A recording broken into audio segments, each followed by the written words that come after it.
The alarm blared through the Global Defense Force headquarters. Red lights flashed as men and women in uniform rushed to their stations. Commander Jack Davis ran his hand through his gray hair and took a deep breath. After 20 years of service, he thought he had seen everything. He was wrong. "Sir, you need to see this," said Lisa Miller, the head of intelligence. Her usually calm face showed worry as she handed him a tablet. On the screen, a group of objects moved toward Earth from beyond Mars. They were not asteroids or any known space junk. They moved with purpose. "How many?" Jack asked. 17 large ships and about 40 smaller ones," Lisa replied. "They're slowing down. They want us to see them coming." Jack nodded. "They're making a statement." He looked at the room full of Earth's best military minds, all watching him. "Alert all nations. But no panic. We need to appear strong." Within hours, the strange fleet reached Earth orbit. They were massive ships, like floating cities of metal and light. The largest one was 3 miles long with strange markings on its hull. It positioned itself above the Atlantic Ocean, where it could be seen from both American and European coasts. The message came on all frequencies and in perfect English. "People of Earth, we are the Dominion. Your world is now under our protection and rule. Your leaders will meet with Lord Vex in 12 hours to discuss terms of your surrender." Jack and Lisa joined the hastily assembled team of Earth representatives, a mixture of military leaders, scientists, and politicians from major nations. They boarded a shuttle to meet the aliens on their flagship. "Remember," Jack told the team as they approached the massive alien ship, "show no fear. These beings crossed space to reach us. They're advanced, but that doesn't mean they're right to claim our world." The shuttle docked with a soft bump. The airlock opened to reveal a long hallway lit with a strange blue light. 2 tall figures waited for them. The aliens stood nearly 7 feet tall. They had pale blue skin that seemed to shimmer like fish scales. Their 4 eyes, 2 large ones and 2 smaller ones above, blinked at different times. They wore what looked like armor but moved like fabric. "Follow," one said simply. Its mouth didn't match the words. Some kind of translator, Jack thought. They were led to a large room with a round table. At the far end sat a larger alien with red markings on its armor.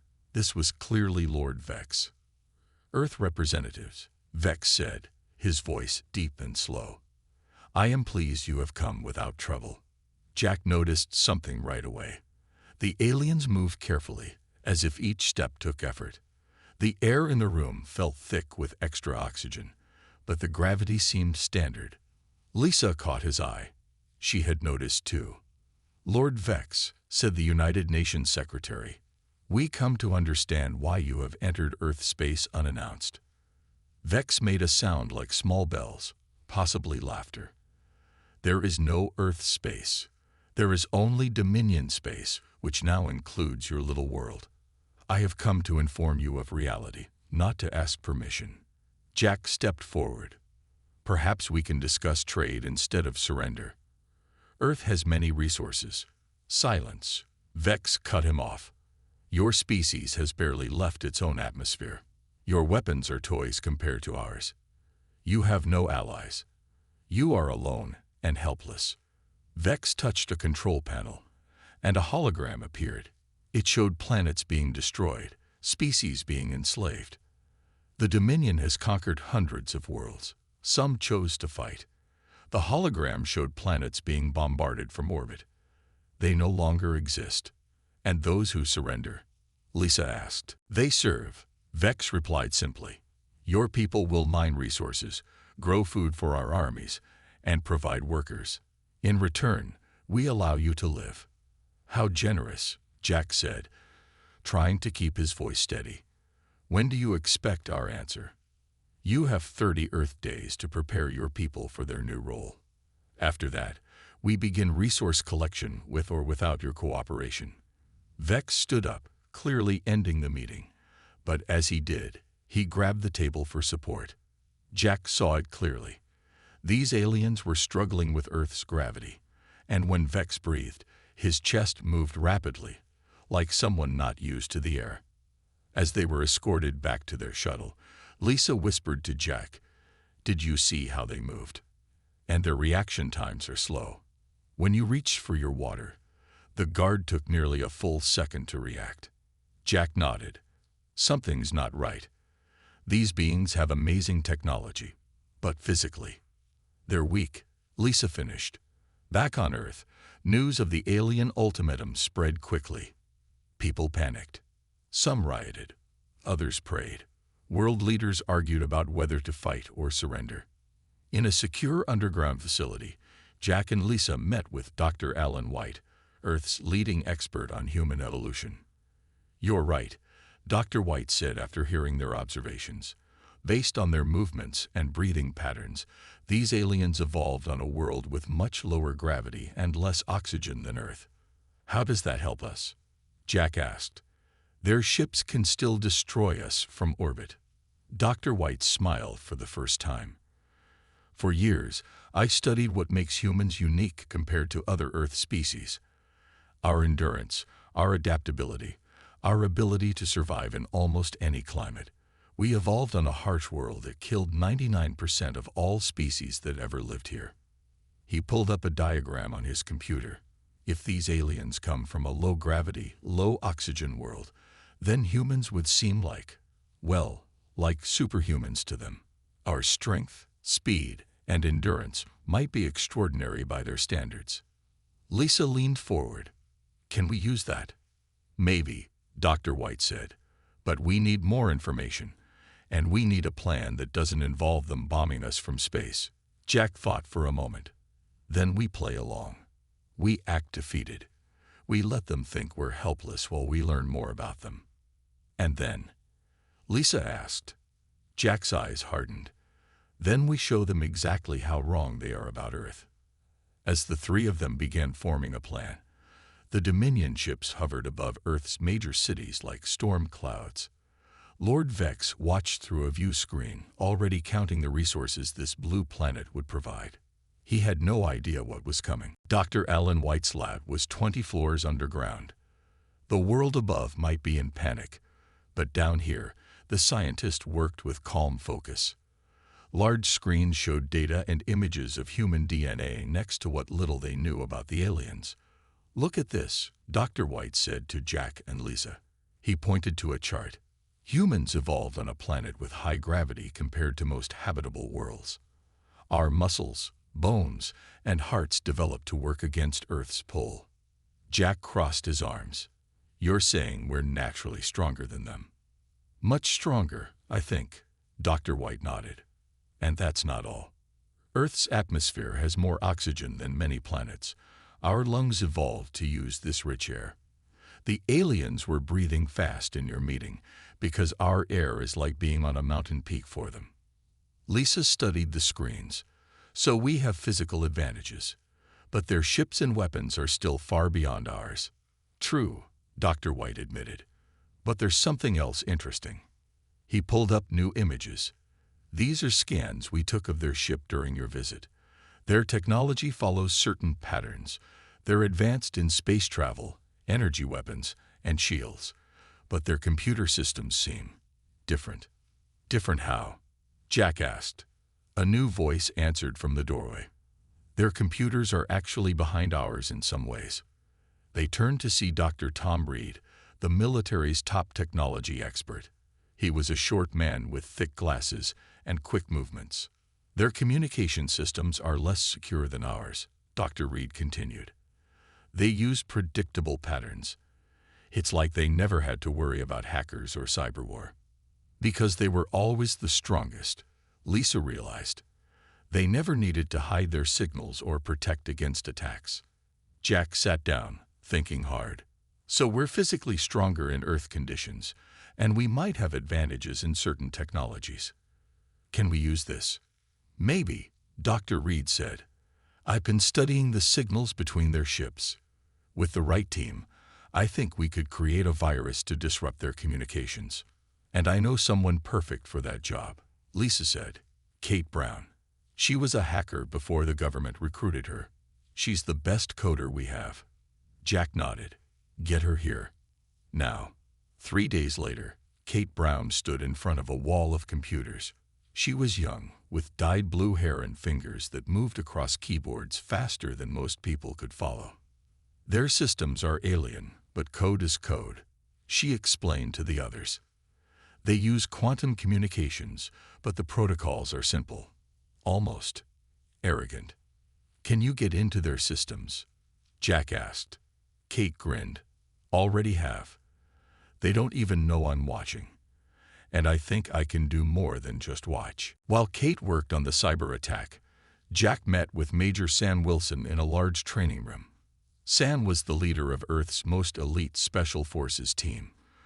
12 men and women who had trained together for years. Your team needs to prepare for something new, Jack told Sam. Fighting in alien ships, possibly in different gravity.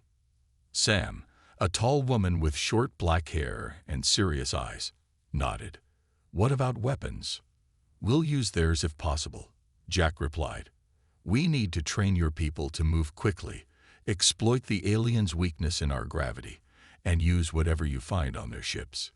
My team can adapt, Sam said confidently. But how do we get on their ships in the first place? Jack smiled grimly. We're going to let them capture us. Over the next weeks, as the Dominion deadline grew closer, Earth worked on 2 plans at once. On the surface, world leaders appeared to argue and panic. News reports showed people preparing for surrender. But underground, Operation Trojan took shape. Sam's team trained day and night in simulated alien environments. They practiced moving in lower gravity, fighting with alien weapon mock-ups, and working in the dark. The aliens are used to being stronger than everyone they meet, Sam told her team. They won't expect humans to be able to overpower them. We'll use that surprise. Meanwhile, Kate and her team of computer experts built their virus. They called it Hercules, a small piece of code that could grow to massive strength once inside the alien systems. It will spread through their communication network, Kate explained to Jack and Lisa. When we activate it, it will send false orders, shut down weapons, and open doors. For about 20 minutes, their ships will be in chaos. 20 minutes isn't long, Jack said, concerned. It's all we'll get before they adapt, Kate replied. But it should be enough time for Sam's team to take control of at least one ship. On the 27th day, with only 3 days left before the Dominion's deadline, Jack called all the team leaders together. Tomorrow, we make our move, he told them. Dr. White has made these. He held up what looked like small metal buttons. These are quantum transmitters. Kate can use them to activate Hercules once you're aboard their ships. Sam took one and examined it. How do we get these on board? I'll be leading a delegation to discuss surrender terms, Jack explained. We'll have these hidden on us.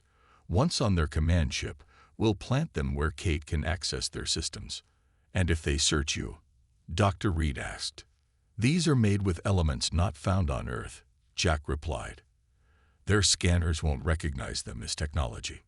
Lisa stepped forward. There's something else you should know. Our deep space radar has detected more Dominion ships heading this way. If we don't stop this first fleet, Earth will face an even larger invasion force in about 3 months. The room grew quiet as everyone absorbed this news. Then we have no choice, Jack said firmly. We stop them now, with what we have. That night, as final preparations were made, Jack stood alone looking at a map of Earth. All those cities, all those people who didn't know what tomorrow would bring. Would their plan be enough, or would Earth become just another conquered world? A hand touched his shoulder. It was Lisa. We'll succeed, she said quietly. They thought they found a weak, helpless planet, but they found humans instead. Jack nodded, his resolve strengthening. Tomorrow, they'd learn exactly what that means. Across the solar system, aboard his command ship, Lord Vex received reports of Earth's apparent preparations for surrender.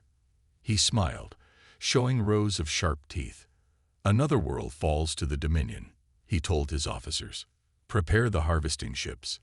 The aliens had no idea that Earth was about to show its true strength. The morning of the counterattack arrived with a red sunrise. Jack Davis adjusted his formal uniform and looked at the small team beside him. Lisa Miller wore a simple black suit, hiding several of the quantum transmitters in her pockets. 4 other officials, all actually members of Sam Wilson's Special Forces team, stood ready. "Remember," Jack told them quietly, "act defeated, broken. They need to believe we're coming to surrender." Their shuttle rose through the clouds toward the massive Dominion command ship. Jack watched Earth grow smaller below them. So much depended on the next few hours. Inside the underground command center, Kate Brown's fingers flew across her keyboard. Screens around her showed the status of the Hercules virus, ready to deploy the moment Lisa planted the transmitters. "Connection to shuttle stable," Kate reported to Dr. Reed, waiting for the signal. Major Sam Wilson and the remaining 7 members of her team waited in a second shuttle, hidden behind a small moon. They wore black combat suits designed for maximum movement. "Team 2 ready," Sam radioed to Earth, waiting for Jack's signal. The first shuttle docked with the Dominion command ship. As before, alien guards met them in the airlock. Jack noted how the aliens' 4 eyes blinked in sequence, how their breathing seemed rapid in Earth's oxygen mixture that had been pumped into their ship for the human visitors. "Follow," said one guard, just as before. They were led through long corridors of metal and strange glowing materials. Jack memorized every turn, every door. Lisa walked with her head down, playing the part of the defeated while her eyes missed nothing. This time, they were taken to a much larger room. Lord Vex sat on what looked like a throne, surrounded by at least 20 lesser aliens in military dress.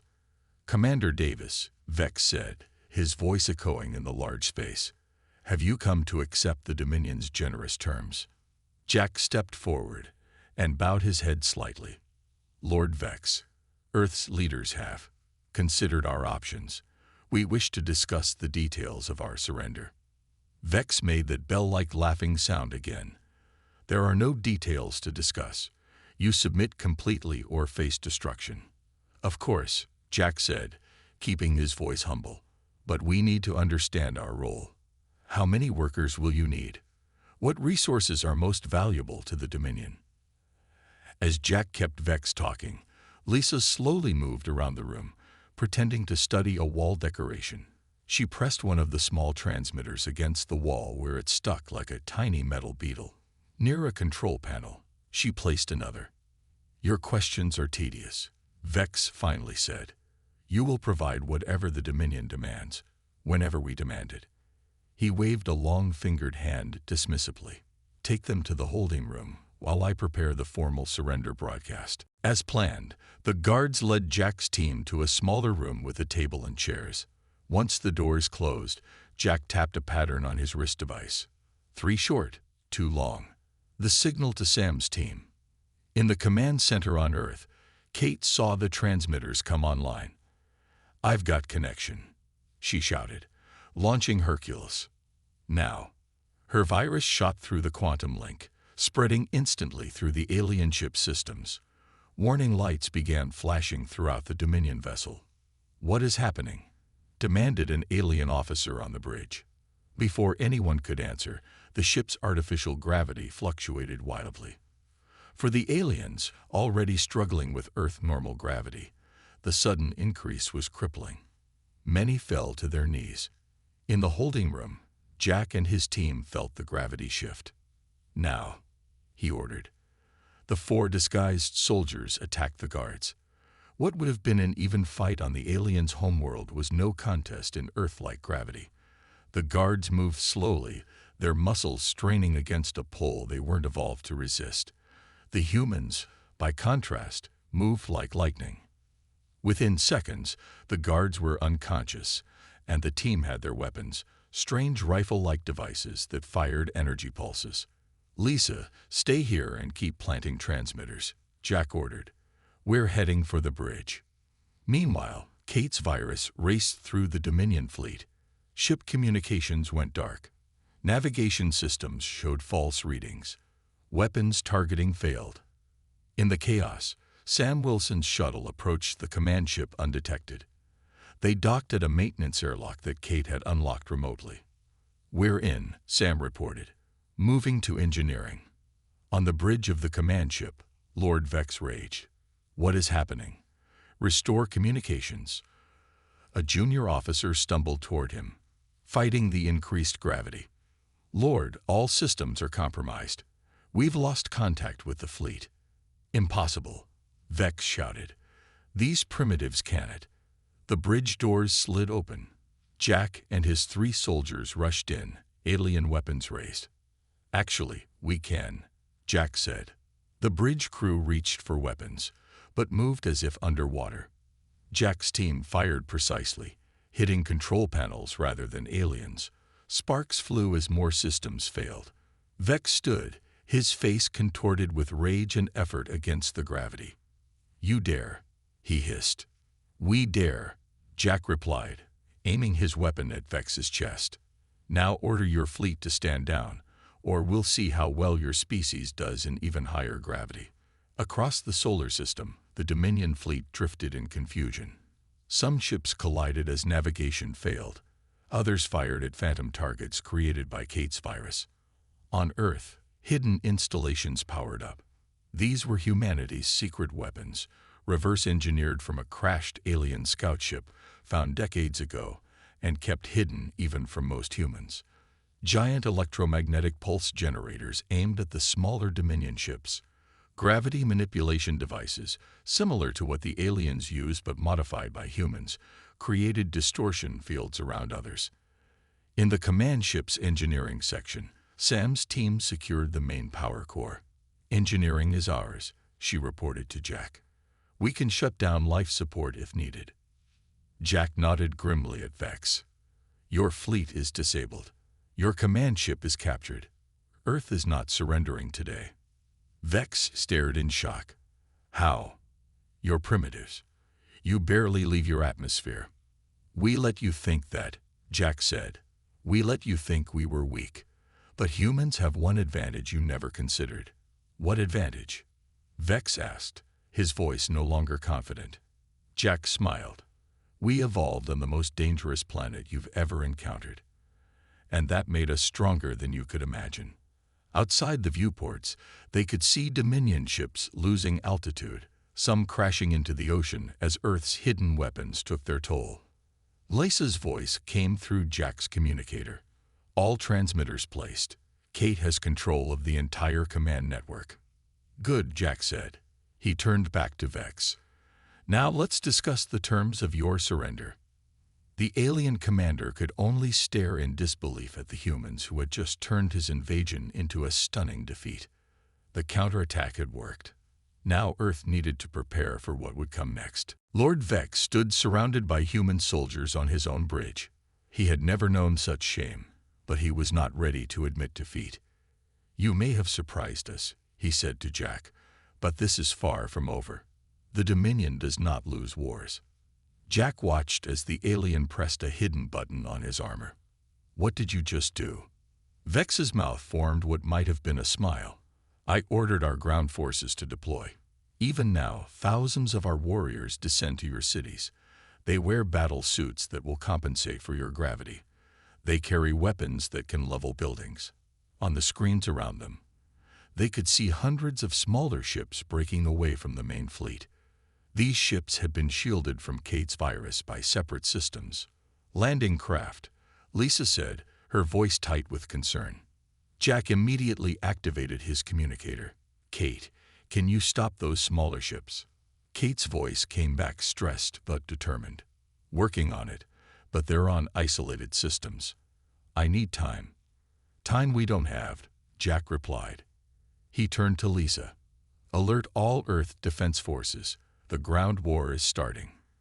Across the globe, Dominion landing craft broke through the clouds. They touched down in major cities: New York, Beijing, London, Moscow, Tokyo. Ramps opened, and alien soldiers marched out wearing powered armor suits that made them look twice their normal size. In New York, Lieutenant Mike Torres led a small unit of 30 soldiers. They had been prepared for this possibility. They hid in buildings around Times Square where a Dominion ship had landed. "Remember your training," Mike told his people over the radio.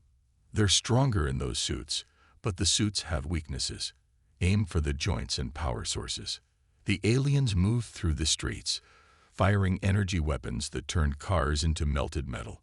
They expected terrified civilians, easy conquest. Instead, they found empty streets. The people had been evacuated days before. From windows and rooftops, Mike's soldiers opened fire. They used special EMP rifles developed by Dr. Reed, weapons designed to short-circuit the alien suits. "Focus fire on the lead alien," Mike ordered. 20 rifles fired at once. The alien suits sparked, then froze in mid-step. The creature inside struggled but couldn't move. The other aliens turned toward the attack, but they were slow to react. Before they could locate all the human positions, 5 more of their suits failed.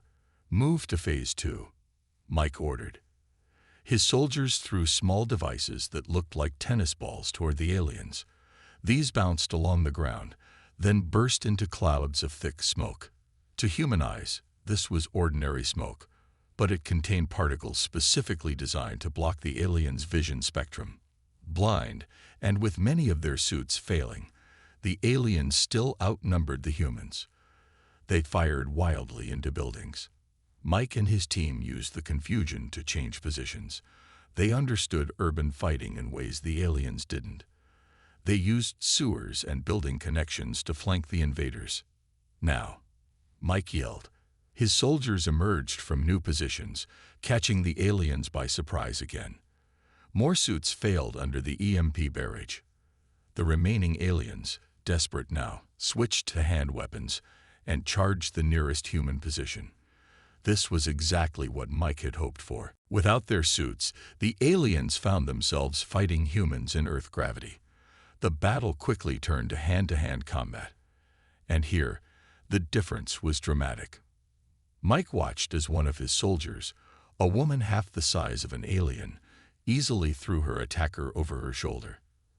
Another soldier took hits from an alien that would have broken bones on the alien's world, but merely bruised the human. Across the globe, this scene repeated. In Beijing, local forces disabled the alien suits, then swarmed the helpless invaders. In London, police officers found they could outrun and overpower the aliens. In Moscow, civilians joined soldiers in pushing back the attackers. On the Dominion command ship, Jack watched the reports come in with growing hope. "We're winning the ground battles," he told Vex. "Your soldiers can't fight effectively on our world." Vex hissed in anger. "This is not possible. We study your weapons, your technology. We should be unstoppable." "You studied our technology," Lisa said, "but you didn't study us. Humans evolved over millions of years to survive on a planet that tried to kill us at every turn. We adapted. We endured. We're stronger than we look." Meanwhile, Sam's team worked to secure more of the command ship. They fought their way to the communications center, where they began broadcasting false orders to the landing parties. "Dominion forces, retreat to landing zone 4, Sam transmitted, using the aliens' own communication systems. The message went out in the Dominion language, thanks to the translation software Kate had developed. Confused aliens across New York began moving to what they thought was a rally point. Instead, they walked into an ambush. In the ship's engineering section, Sam's technical expert found a way to access the fleet's weapons controls. "I can disable their orbital weapons," she told Sam. "But I need time." "How much time?" Sam asked. 10 minutes. Sam nodded. "We'll hold this position. Get it done." On the bridge, Vex received an urgent message from his second-in-command. "Lord, our ground forces report confusion and heavy resistance. The humans are much stronger than our intelligence suggested, and someone is broadcasting false orders on our secure channels." Vex looked at Jack with new understanding. "You planned for this all along." Jack nodded. "From the moment you arrived. We knew we couldn't match your ships or weapons, so we let you think we were beaten. We let you come down to fight us face to face, and now you're learning what happens when you underestimate humans." Vex's 4 eyes blinked rapidly, a sign of distress in his species. "I still have one option left." He pressed another control on his armor. "I have just ordered the remaining ships to begin orbital bombardment. If we cannot have your world, no one will." Jack felt cold fear run through him. This was the one thing they hadn't fully prepared for. He hit his communicator. "Kate, Vex has ordered bombardment. Can you stop it?" Kate's voice came back, strained but determined. "Working on it. Dr. White is activating the quantum disruptor now." Deep under the Rocky Mountains, Dr. White stood before a massive device built from the combined knowledge of Earth's best scientists. It was their last resort. A quantum communication disruptor that could sever the connection between the Dominion ships. "Activating now," Dr. White said as he pressed the final sequence. The machine hummed to life, sending invisible waves across Earth's orbit. One by one, the Dominion ships lost contact with each other and their command ship. Vex watched in horror as the screens on the bridge went dark. "What have you done?" Jack smiled grimly. "We've shown you that Earth is never helpless. Now, about those surrender terms. 1 week after the failed invasion, Earth looked different. Damaged Dominion ships sat in fields and oceans, being studied by eager human scientists. In New York, London, and other cities, cleanup crews worked to repair the limited damage from the ground battles.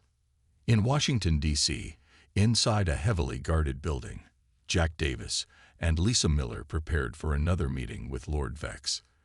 This time, the meeting would be on Earth's terms. "Are you ready for this?" Lisa asked Jack as they walked toward the conference room. Jack straightened his uniform. "As ready as I'll ever be. It's not every day you negotiate with an alien empire." The conference room had large windows overlooking the city. Sunlight poured in, making the room bright and warm. 6 human leaders sat at one side of the long table, representing Earth's major nations and military forces. The door opened, and Lord Vex entered with 3 other aliens. They moved carefully in Earth's gravity, which they now understood was much stronger than their home world.